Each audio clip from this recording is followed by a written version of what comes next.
A sweeping counter-terror operation across Europe has exposed a Hamas network that was preparing coordinated attacks on Jewish targets. Weapons were staged, operatives were in place, and investigators say the orders were coming from overseas. We'll look at how the plot was foiled and what this tells us about Hamas's expanding reach.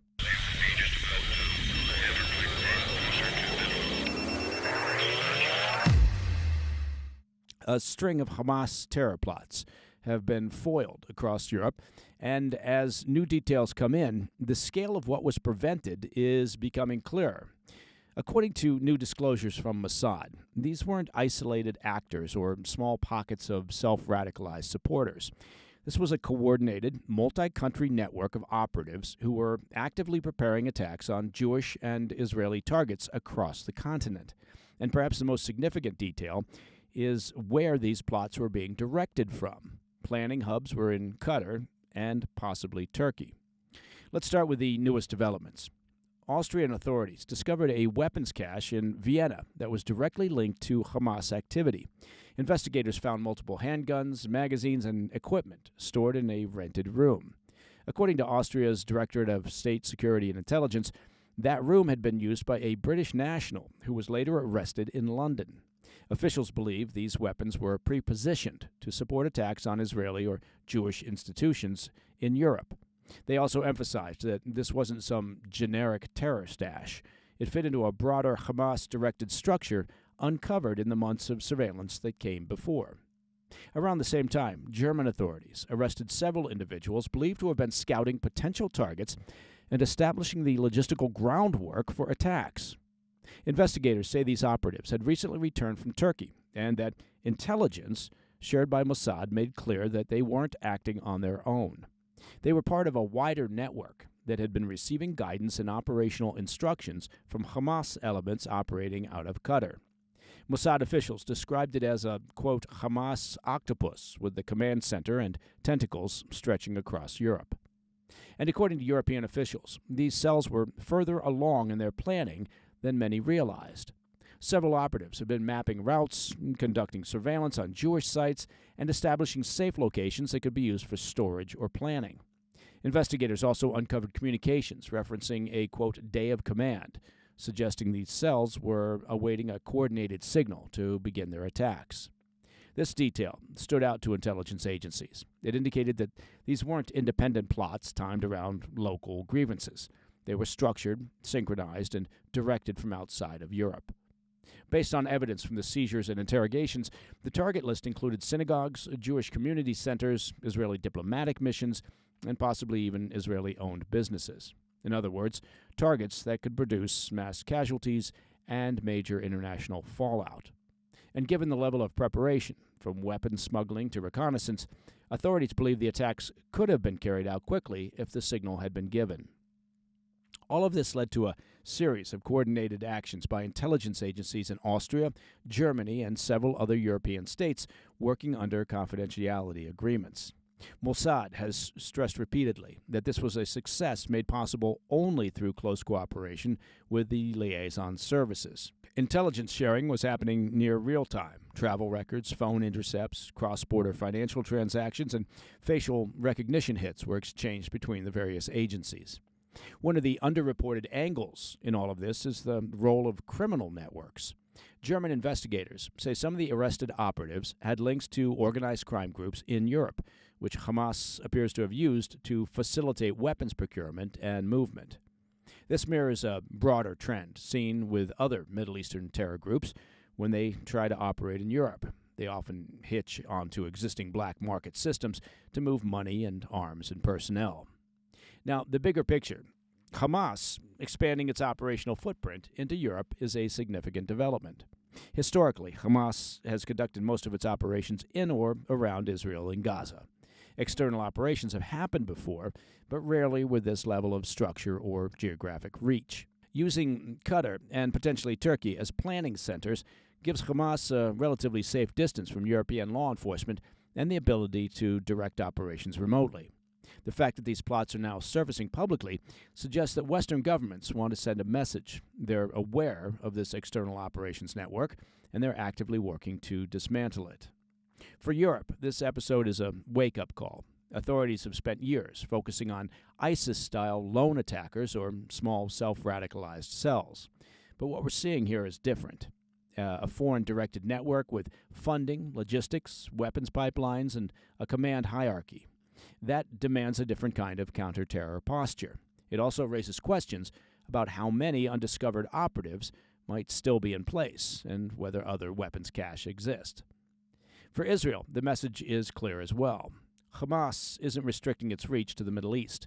It's trying to open a secondary front abroad, targeting Jewish communities far from any war zone. And for intelligence agencies around the world, this creates a long-term challenge, tracking a dispersed network tied to a foreign leadership structure that sits beyond their jurisdictions. All right, coming up next, new Israeli airstrikes in Gaza are testing the fragile ceasefire. And the IAEA is demanding answers and access from Iran on its nuclear program. I'll be right back. Hey, Mike Baker here, with very good news from our friends at Birch Gold Group. Right now, it's that one time of year when Birch Gold Group gives away, get this, free gold with every qualifying purchase. That's right. For Black Friday, when you convert an existing IRA or a 401k into a tax-sheltered IRA in gold, Birch Gold will send free gold to your home for every $20,000 purchased. Look, gold started this year around, $2,600 an ounce? And by October, it was over $4,000 an ounce. And you ask yourself, why? Well, it's a good question. Mostly because of global uncertainty. Look, 2025 was defined by trade wars and real wars and general unease. And central banks are pulling away from the U.S. dollar as the global reserve currency. And historically, gold thrives in times of uncertainty.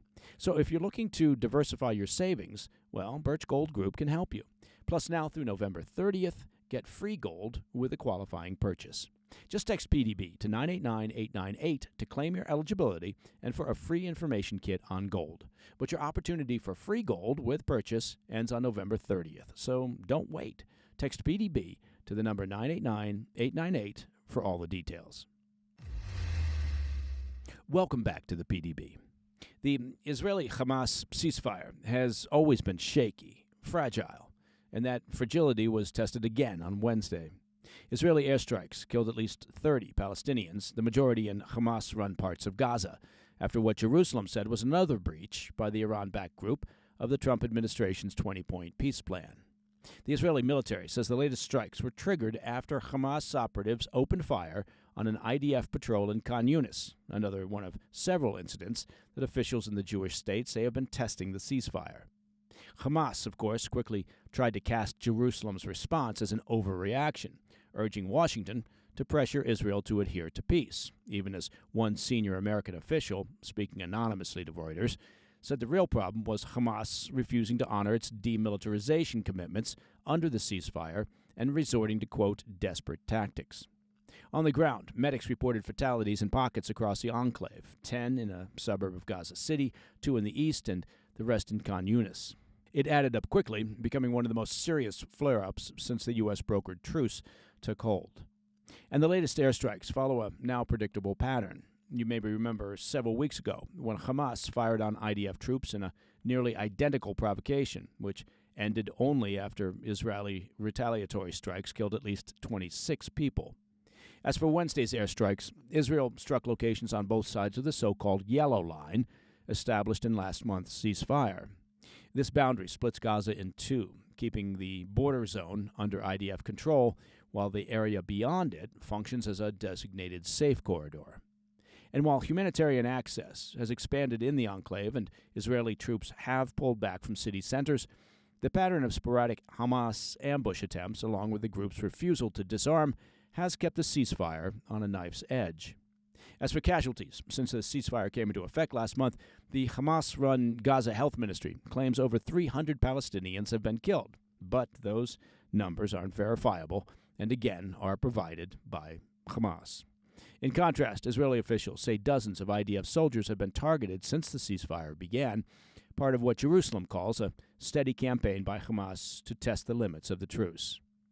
As for moving into the second phase of the deal, it's slow, but there is some momentum. As we discussed earlier this week, the UN Security Council signed off on President Trump's plan approving an international stabilization force for Gaza and laying out a potential path toward a future Palestinian state. Okay, shifting gears. There was little patience left in Vienna Thursday as the United Nations nuclear watchdog pushed through a new resolution ordering Iran to come clean on its uranium stockpile, as well as the condition of its nuclear sites bombed by Israel and the U.S. back in June. The measure, backed by the U.S., the U.K., France, and Germany, wasn't just another procedural vote. It was a clear signal that Washington's allies are done waiting for the mullahs to honor even the most basic transparency rules. 5 months after U.S. and Israeli strikes hit multiple nuclear sites, the IAEA still doesn't know what was destroyed, what was moved, or what the Islamic regime may be trying to shield from view. And for officials in Vienna, that information gap isn't some unfortunate delay. It's part of a well-worn playbook that Tehran uses whenever scrutiny gets too close to its nuclear ambitions.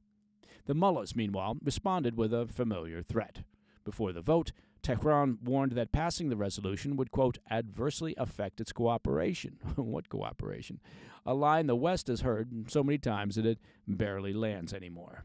Tehran insists its nuclear aims are peaceful, even as the regime reportedly blocks inspectors from entering the 3 bombed enrichment plants and keeps the IAEA guessing about a stockpile that has been enriched to just shy of weapons grade. As you might expect, the U.S. and Europe aren't buying Tehran's assurances. A joint statement read, quote, Iran must resolve its safeguard issues without delay, making it plain that the mullah's promises mean nothing without access. As for the resolution, it passed yesterday 19-3, with, can you guess, Russia, China, and Niger opposing. 12 countries abstained. The draft text, which was reviewed by Reuters, calls on Iran to give the IAEA, quote, precise information on nuclear material accountancy and safeguarded nuclear facilities, and to grant full access to verify that data, conditions that Washington views as the bare minimum for any country claiming to run a peaceful nuclear program. But Iran hasn't shown any willingness to cooperate. The agency says Iran's reporting on its enriched uranium stockpile is, quote, long overdue and urgent. Without updated data, the IAEA can't assess the status of those 3 damaged enrichment plants, a blind spot that Western capitals describe as unacceptable, given how quickly uranium at that level can be pushed to form a weapon. You may remember that when Israel carried out the June strikes, Iran was estimated to possess roughly 440 kilograms of uranium enriched to 60% purity. That's a short step from the 90% level used for nuclear weapons. The agency confirmed Iran's last known stockpile, if enriched to weapons grade, is enough for about 10 bombs. As I mentioned, Tehran and its circle of allies, including Russia, China, Cuba, and Belarus, tried to push back on the IAEA this week, warning that introducing, quote, yet another resolution would jeopardize cooperation. But the truth is that cooperation had already unraveled. A September agreement negotiated in Cairo to restore inspections had been stalled for weeks, and the mullahs formally declared it void shortly after yesterday's vote. Iran's ambassador offered the usual warning after the vote, saying, quote, I'm afraid the resolution will have its own consequences, but declined to specify what those might be. The regime's foreign minister, Abbas Araghchi's comments were no more reassuring. In a post to his Telegram channel, he reiterated that the bombed facilities remain off-limits until Iran, the IAEA, and other parties reach a new agreement. It's a message that struck Western capitals as just another attempt to further shield Iran's clandestine nuclear activity and keep inspectors on the outside. Okay, coming up in the back of the brief, an alarming incident in Haiti as Marines guarding the U.S. Embassy there exchanged gunfire with suspected gang members. I'll have those details when we come back. Hey, Mike Baker here with a message from our pals over at Ridge Wallets. Now, before I switched to using a Ridge wallet, I was carrying around one of those giant leather bricks for a wallet. You know what I'm talking about, right? Bulky, falling apart usually, and honestly, it hurt my back just sitting on it all day. Switching to Ridge was a game changer. And now, Ridge just made their best wallet even better with Ridge 2.0. It's slimmer, it's 10% lighter, and even includes AirTag attachments. It's made from premium materials like aluminum, titanium, and carbon fiber. It holds up to 12 cards in cash if you happen to still carry cash with you. With over 50 styles to choose from, it's perfect for holiday gifting. And yes, that's right, the holidays are right around the corner.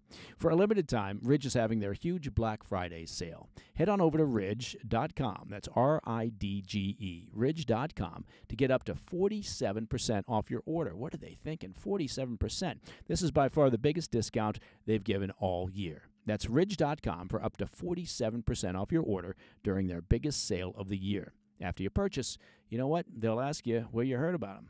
Do me a favor. Tell them the PDB sent you. In today's Back of the Brief, U.S. Marines came under fire in Haiti last week, marking the most serious clash involving American forces since armed gangs largely took control of the capital of Port-au-Prince. The shootout happened on the evening of the 13th of November, when Marines stationed at the U.S. Embassy in Port-au-Prince exchanged gunfire with suspected gang members who approached the outer perimeter. That's according to multiple U.S. officials that spoke with Fox News. The embassy's Marine Security Guard detachment was conducting a routine patrol inside the compound when they spotted armed individuals moving near the perimeter wall. Moments later, according to officials, the suspects opened fire, prompting the Marines to return controlled bursts in accordance with embassy security protocols. No Marines were wounded in the firefight, and there's no confirmation yet on whether any of the attackers were hit. But the exchange underscores how dangerously unstable conditions around the embassy have become as gangs tighten their hold on the Haitian capital. The Marine Corps first dispatched a special response unit to the embassy back in March of 2024 after a coalition of Haitian gangs launched coordinated attacks across the capital, eventually forcing the acting prime minister out of power. Since then, staff at the embassy have been reduced to essential personnel only, with the Marine contingent serving as the last line of defense now for U.S. diplomats, should the compound come under direct assault. Any movements outside the embassy are heavily restricted, and a Level 4 travel advisory remains in place for Haiti, the strictest travel advisory the U.S. State Department can issue. As longtime listeners will recall, Haiti's security environment has deteriorated steadily over the past 2 years. The country's downward spiral traces back to the 2021 assassination of then-President Jovenel Moïse. Haiti has not had a president since, and the transitional government remains mired in dysfunction, paralyzed by competing interests and corruption. Armed groups now control roughly 85 to 90% of Port-au-Prince. Government institutions barely function, and an international police mission, backed by Kenya and consisting of roughly 1,000 soldiers, has struggled to make any meaningful gains. In recent months, U.S. officials have repeatedly warned of escalating threats against foreign diplomatic facilities. Due to the failures of the poorly funded and manned Kenyan security force, last month the UN authorized a 5,550-strong international force to try and support Haiti's police. But that force has yet to fully deploy, limiting efforts to stabilize the volatile capital. In the absence of a robust security force, the situation in the capital continues to deteriorate, while the countryside is marred by kidnappings and rapes and widespread looting. This year alone, the violence has claimed the lives of at least 4,200 people and displaced more than 1.3 million across the country. Now, that mirrors last year's figures, with independent observers estimating that at least 5,600 fatalities nationwide occurred across 2024. And that, my friends, is the President's Daily Brief for Friday, the 21st of November. If you have any questions or comments, please reach out to me at pdb@thefirsttv.com. And don't forget to synchronize your watches for tonight at 10 p.m. It's a brand spanking new episode of our weekend show, the PDB Situation Report. That'll hit the airwaves at 10 p.m. on the First TV. And as always, you can catch it and past episodes on our YouTube channel. Just head on over to YouTube and find it at President's Daily Brief. And, of course, you can also go to your podcast platforms wherever you get your podcast stuff. I'm Mike Baker, and I'll be back later today with the PDB Afternoon Bulletin. Until then, stay informed, stay safe, stay cool. Hey, thanks for tuning in. If you enjoyed this video, don't forget to hit that like button and leave a comment, a really positive, nice, and kind comment. That would be appreciated. And if you're not already subscribed to our channel, make sure to subscribe and turn on notifications so you don't miss any of our daily updates.